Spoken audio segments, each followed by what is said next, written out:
feeling is what they want. Oh yeah! That feeling is what they get. Imagine a stream of water. It only flows in one direction, downhill, but within that stream, it's erratic. A few drops will splash at random onto your feet, but only a few. It whispers with randomness, making white noise, infinite possible frequencies all happening at once. But that noise has texture. There is also the lower bubbling sounds of some tiny waves reinforcing each other. All the while, it flows downhill. Order within chaos, within order, within chaos, within order.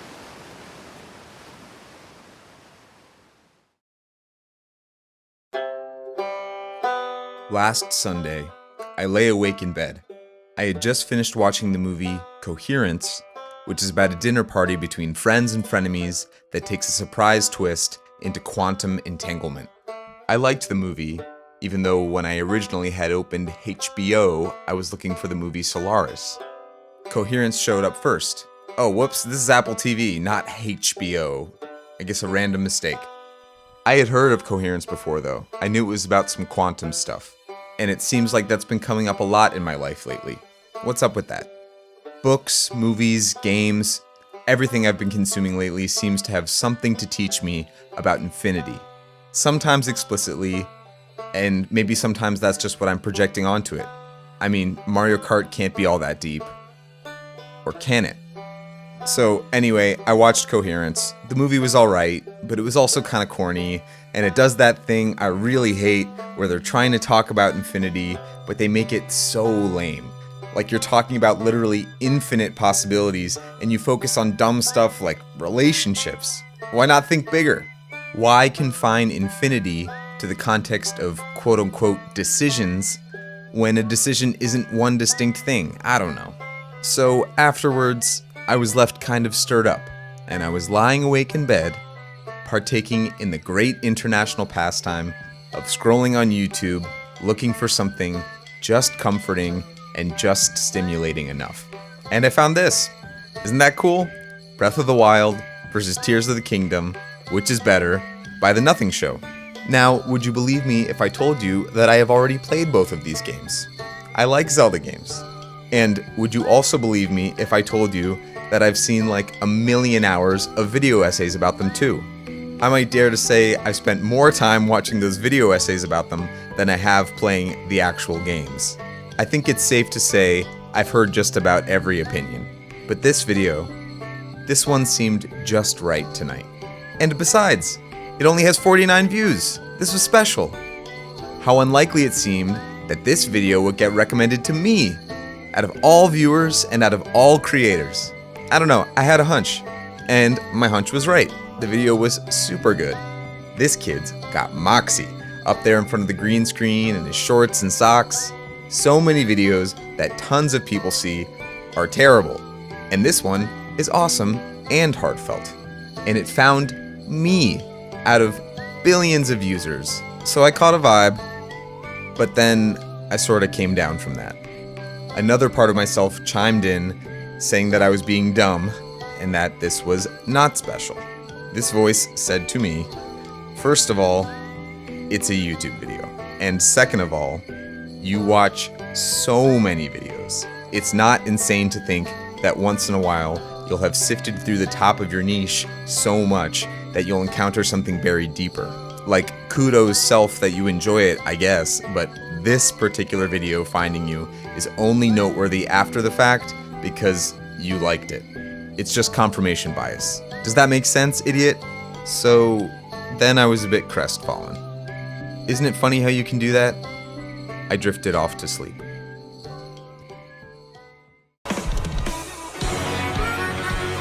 So yeah, I've been consuming a lot of quantum stuff lately, and it all started with Outer Wilds, as it does for so many others. But just in case you're not familiar, no major spoilers ahead. All you need to know is that Outer Wilds is a video game where you explore a small but dense solar system on a 22-minute time loop that repeats over and over as you gather nothing but knowledge of the solar system's functions. It tells a beautiful story, and there's at least some quantum stuff. That's not a spoiler. But what is a spoiler is that it's good, and that it's so good because it doesn't just tell, it doesn't just show, but it makes you feel the themes of the story through the experience of playing the game. It's got ludonarrative cohesion. Outer Wilds uses some very concrete systems, this isn't procedurally generated or anything, to somehow make you understand the feeling of infinity.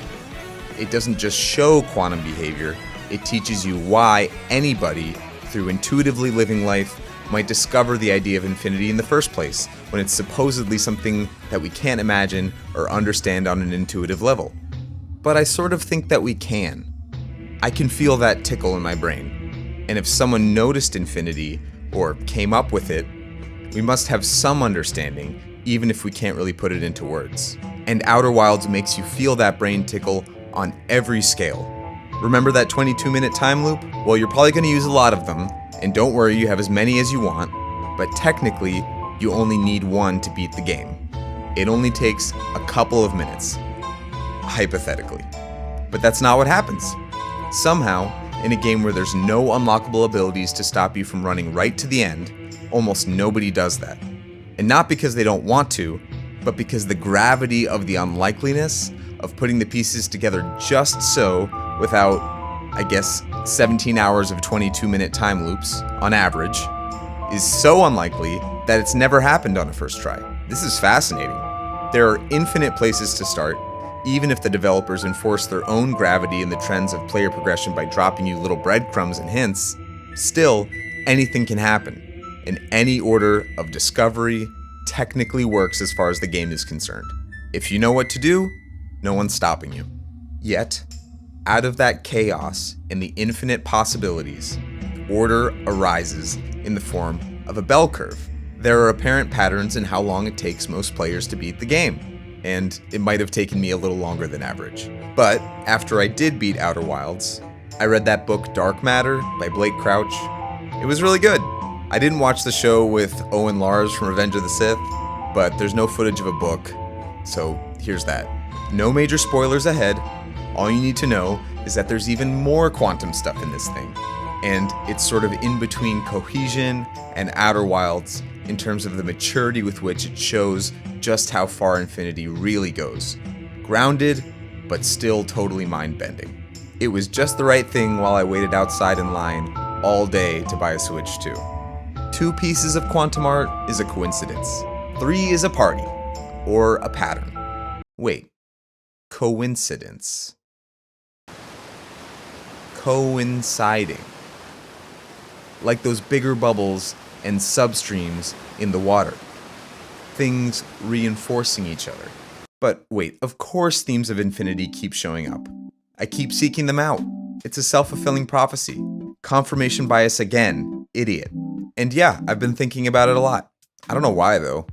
5 or 6 years ago, the fact that anything could be random just did not click for me.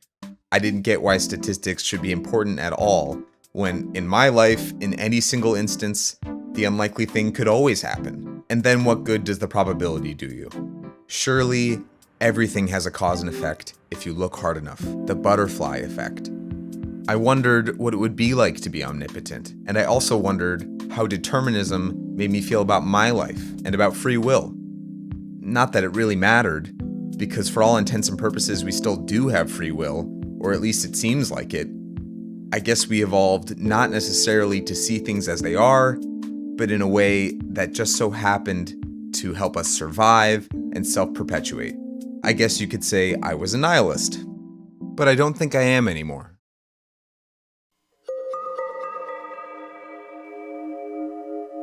I'm not really sure how I found myself in this place, but it just doesn't seem to have done me any good to treat my reality and objective reality like different things.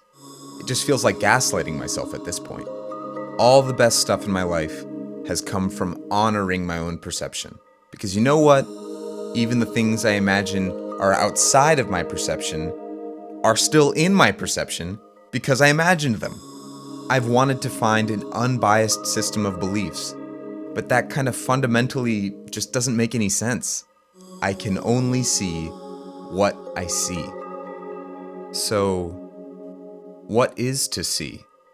And if, for a moment, we're going to entertain the notion of some quantum stuff, some multiverse stuff, that all things are happening across all space-time, then where is it?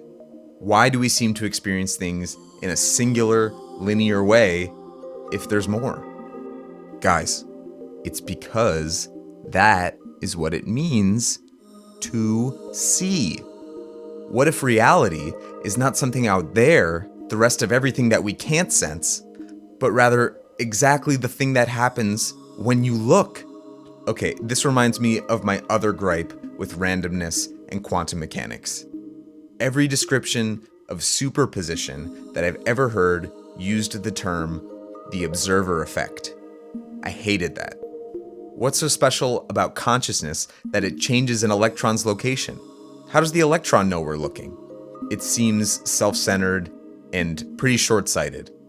But playing Outer Wilds, reading dark matter, watching that silly movie, and now watching this YouTube video, you know, Breath of the Wild versus Tears of the Kingdom, which is better by the Nothing Show, I was starting to feel something.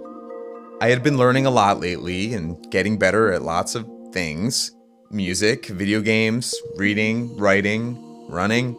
It seemed like all of these pursuits were way more about controlled chaos than I had ever thought before. It had never done me any good to limit the power I gave my consciousness by assuming that reality was static, material, and outside of what I could really see. For all those things, music, video games, reading, writing, running, it had only ever really worked to treat things as structure within chaos. And furthermore, it seemed like these two ideas, structure and chaos, actually really complement each other when you get down to it. They are not diametric opposites, but rather, structure is what happens when you draw a line around chaos. Something is what happens when you draw a line around part of infinity. And seeing is what happens when you look and necessarily only see something. And any something that seems solid will zoom in and there's space between the parts. Any creative process involves outlining, drafting, and overdubs, or some version of those things, because something will always fall through the cracks in smaller somethings. No one has ever gotten around this, and to say that something behaves on a quantum scale isn't to say that it changes when you look at it, what I thought the observer effect was trying to say, but rather, looking is the thing that changes. So you can't see infinity. You've gotta feel its effects somehow. I'm on the fucking top. Like, how do you point to a moment? You can't. It's already gone. How do you point to texture? You can't, but it's all around. And if it weren't, we wouldn't have anything to talk about. Like, the fact that these ideas exist are evidence of themselves.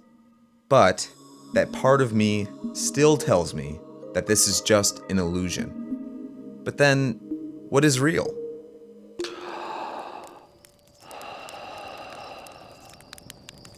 I think linguistic metaphors are really leading us astray.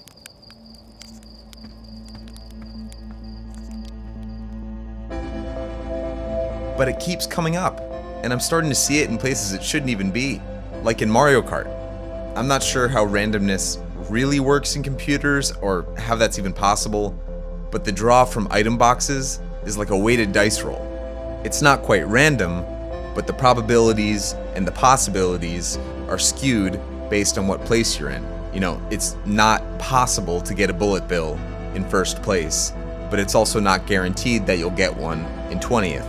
I feel so smart when I'm in first place and I've got a coin in my first item slot and a banana in my second. There's strategies to how all this works.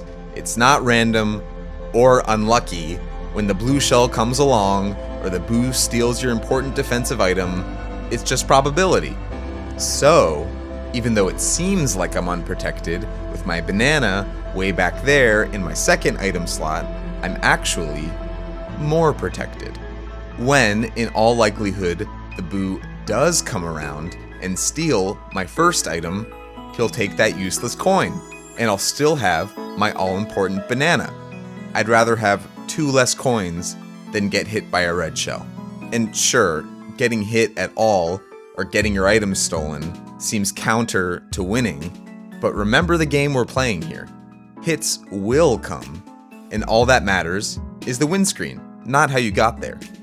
When you play this little sub-game of item theory, you're not going to be right 100% of the time, but that's not even the goal. And if it wasn't still a useful approach, the best players wouldn't do it. Furthermore, if there weren't some deeper human nature wisdom in that system, I don't think Mario Kart would be as fun and enduring as it is. And this goes beyond the items. The whole game is practically built around staying out of the pack, that gravitational center, because that's where things are at their most chaotic and unpredictable. There's very little ability to control outcomes or express your skill in the middle of the pack. So, you have to forge your own path.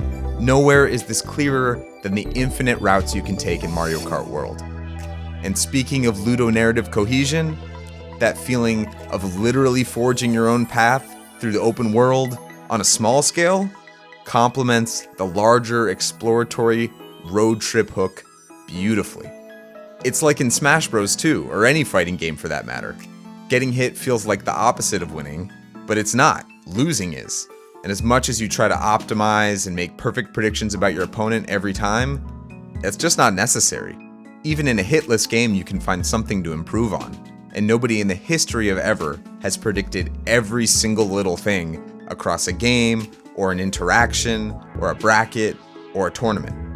And it's not just unnecessary, it's impossible. So what does this have to do with quantum mechanics? And what does it have to do with that video? You know, Breath of the Wild versus Tears of the Kingdom, which is better, by the Nothing Show? That one? Well, it does and it doesn't, but I definitely learned something about quantum mechanics here, both from the game, you know, the literal thing, the software, and the larger capital G game that's happening all around. Look, the dancing happens in the air. Your feet just touch the ground on the way by. They make it audible. And just like the drums, so you're just hitting on the way by. There's so much is happening, you know, in the middle of that circuit of that stroke. Do you remember that stream? I have a question about it. If I'm supposed to believe that subatomic particles can't be predicted, why does the water always basically flow downhill? It doesn't seem so random. I want a system of thought that works on all scales, not just big or small ones that we define with arbitrary lines. Weak sauce. Where or when is that moment where infinite possibilities collapse or cohere, and how do they so-called pick one if it's really random? Is random just another word for a thing we supposedly can't imagine but I guess can notice enough that we have a word for it? Wait. Slow down. I think I've got it. If I believe in structure, the codependence or oneness of all things, then what's the other thing I said? There can be no structure without chaos. There would be no need. At the center of one is the other. It's like a coin. It necessarily has 2 sides. And if you try to cut one side off, well, there's still 2 sides. And they're somehow even closer together than they were before. Quantum theory isn't some sort of fluffy, lofty, hypothetical thing. It's the other piece of the puzzle. It's the other side of the coin. This must be what gravity is. It's the thing that happens when space-time, another thing we can barely imagine, is pulled on. And life is like that. Anything can happen, but the gravity of my will tugs on it. And lately, things have been pulled in a quantum direction because that's what I've been thinking about. That's the gravity. It's like I'm the stream, and my life is the water. Somehow, the gravity of probability pulls on things and creates itself. And reality? Yeah, that's the thing that happens when we see, and not just see with our eyes, but sense. There's not objective reality and then my reality. No reality exists without us. It's the byproduct of consciousness. There is no reality without something to see it. That thing about beauty being in the eye of the beholder, it's literally true. And once you start thinking this way, you see it everywhere, on every scale, in fractals. Chaos, then order, then chaos, then order. So let's keep going. Matter, zoom in far enough, and that's just energy. The solidness and shape is part of what we see, sure, because that's how we talk about it all the time. But clearly, we can feel some other stuff too, so maybe we need to broaden our definition of what a sense is. Why is it like this to be a person? Maybe this is the role infinity plays in our lives. The fact that we can't point to a single moment, that it slips through our fingers, isn't just poetic, it's a kind of evidence. The apparent singularness of our experience is the structure within the chaos. And the observer effect, maybe it's better put as the interaction effect. Seeing something means being close enough for you to bounce off of each other. And it's that bouncing, that closeness, that makes specific things happen. That's what takes the infinite possibilities in a game of Smash Bros. And collapses them into a single windscreen.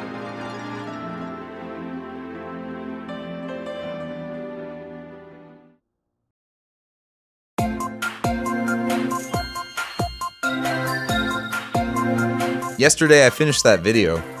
You know, the one by the Nothing Show, Breath of the Wild versus Tears of the Kingdom, which is better. It was really good. It had moxie. A bunch more people have seen it now, and that makes me both happy and sad. Happy for the Nothing Show, but a little sad for me. Now it's really not so special. I just happened to be on YouTube late at night last Sunday, that time before it got to other Zelda nerds' algorithms. But I can hear a third voice in my head now too. Or maybe it's just the first one chiming back in. It says, of course this is confirmation bias. No duh. That's the point. This video gave me a lucky feeling. And what makes experience special is not that you pulled a rare event, but rather the unique experience of experiencing any one event in a million. Does that make sense? How can I illustrate what I mean? Because words, again, fail. This is the thing. That perception is the thing. It's not a concession. It's not just here to make you feel better. It's fundamental. And do you want to feel the value of quantum principles at play? Go to YouTube and search the letters IMG followed by any 4 numbers. There's videos with way less than 49 views, I promise, and they'll probably stay that way. Now, you could say that whatever you find is just a grain of sand on a beach that could have been any other grain of sand and not have been any more or less special. You could say that if you go looking for uncommon things, you'll find something. And then, if you say, isn't it crazy I found this thing, when you really would have said that no matter what the uncommon thing you found was, that's really pretty silly. But it's not about finding a needle in a haystack. It's the fact that when you reach for a piece of hay, you could have picked any one. So when you turn that one that you got over in your hand, isn't it so insane to be holding any just one at all? But still, there's gravity that skews the probability. You're way more likely to choose a video at the top of the page or a piece of hay on the outside of the hay bale. And when it comes to games, both lowercase and uppercase g, randomness and quantum principles are again fundamental. But it's all about balance. There's a reason that playing cards have endured over time. And most games played with cards have an element of randomness within limits. You know, drawing cards from a shuffled deck that contains a finite infinity of options. Clearly, there is something here that transcends words and speaks to the nature of what reality feels like. It's just a deck of cards, but it's fun to us. As you draw cards from the deck, gravity gets stronger. And that stream, it flows downward because that's how gravity goes. But gravity has its limits. Something is pulling on space-time, but only so hard. once in a million, jillion years maybe, the water could flow uphill. No, wait. Just because gravity has a pull with a definite amount, it is that definite amount all of the time. The phenomenon is acting not just on the whole stream over time, but on every piece of the stream at all times in places down to the smallest scale. Across all those molecules of water and the subatomic particles that make them up, most are pulled downstream. Some go against the grain, and they might splash up and hit your feet if you're standing close by, but most of the time, they don't. And in any given moment, it's impossible to predict if there will be 0 water molecules in contact with your feet or 1,000. I suppose it depends on the strength of the stream. All I can say is that over time, there will probably be a consistent average. But hey, anything can happen.